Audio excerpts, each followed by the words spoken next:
交通部伫10月暗时公布台铁道路局自强号行政调查报告，时代力量今仔日开记者会批评，讲这个报告内容拢是咧讲包厢有偌济责任，台铁煞做一个无事人啊。嘛有家属表示讲，台铁对因的态度是无要无紧的，真侪交通部的决定甲消息，拢是看到媒体报道才知影。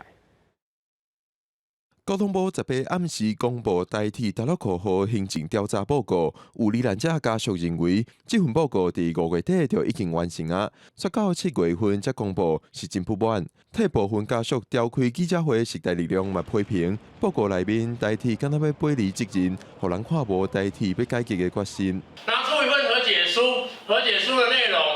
基本上就是一个字都不能改，然后告诉大家说，每天已经有很多人签了委任之间的和解书了那大家要赶快来签哦。那签了之后呢，就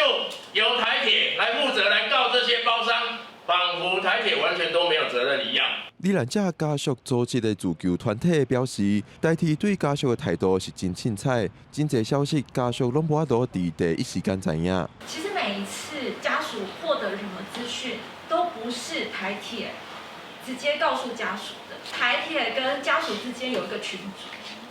但是我刚刚讲到的1570这个数字，家属是从媒体报章杂志上得知的。那你是不是可以在这个家属跟官员的这样的100多人的群组里面，告诉家属，我部长非常在意你们的心理感受，所以只要不违背法令，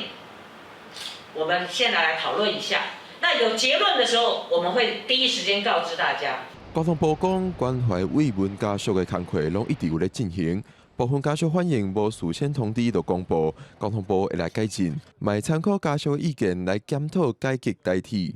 记者郭北根、郑派文台北报道。